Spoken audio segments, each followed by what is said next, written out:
Assalamualaikum guys, good morning, how are you today? Semoga semuanya sehat ya untuk menuntut ilmu ke sekolah. Seperti biasa, di pagi hari yang mendung disertai dengan gerimis ini, Alif sambil pergi sekolah, Alif akan membuat konten untuk kalian untuk menambah ilmu kalian menjadi lebih banyak, menambah ilmu kalian. Nah, kali ini Alif akan menjelaskan tentang perkembangan alat komunikasi. Nah, kalian pasti udah tahu kan apa itu alat komunikasi? Ya, benar. Alat komunikasi adalah alat atau benda yang digunakan untuk berkomunikasi antar orang, antar kelompok, antar negara, dan antar benua. Tentunya alat komunikasi yang biasa kita kenal sekarang seperti handphone mempunyai sejarah yang panjang.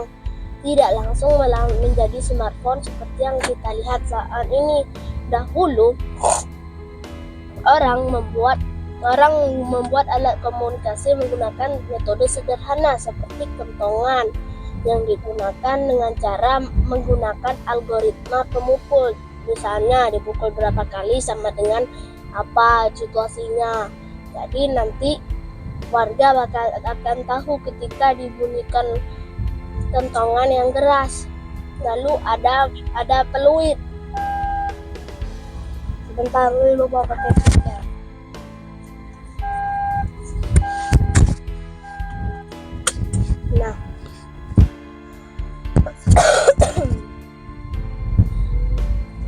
Nah, lalu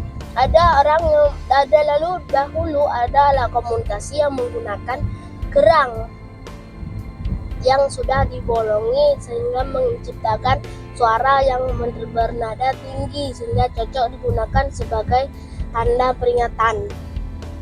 Lalu ada juga alat komunikasi yang paling sederhana, yaitu api. Api adalah alat komunikasi yang paling sederhana dan juga digunakan pada masa darurat. Contohnya tersesat, kehilangan, kecelakaan di tempat yang tidak ada orang bisa menggunakan itu, sehingga para tim penyelamat dapat melihat asap yang naik dari api. Nah,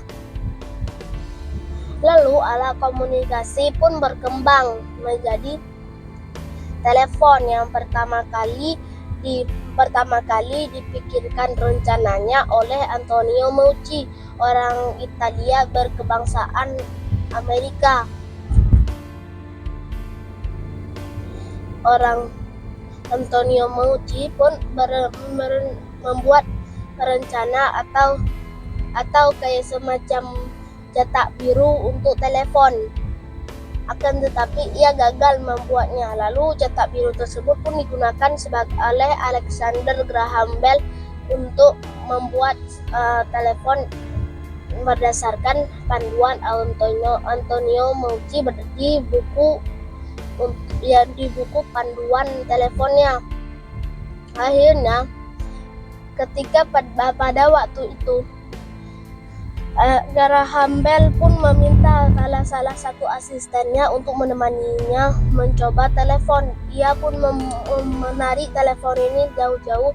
Lalu ketika sedang mencobanya, kaki Graham Bell terkena asam sulfat yang menyebabkan ia pun berteriak kesakitan, dan teriakan Graham Bell pun jelas terdengar oleh telinga asistennya sehingga mereka pun berhasil menciptakan telepon.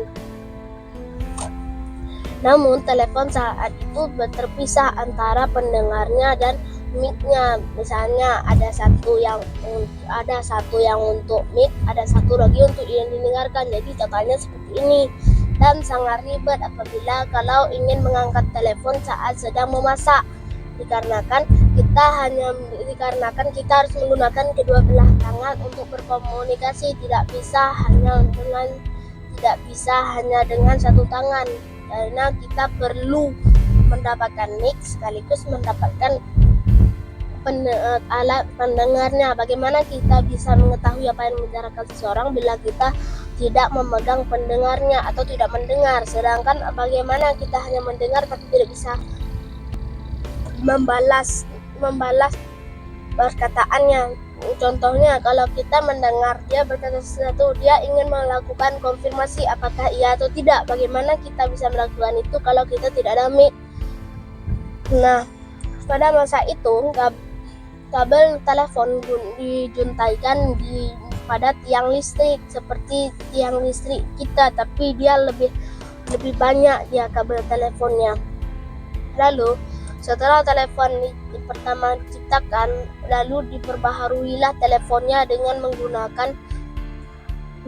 menyatukan alat mic-nya dan alat pendengarnya menjadi satu, sehingga jadi seperti telepon yang kita lihat saat ini, telepon yang menggunakan tekan lalu kita telepon, tapi ya telepon rumah.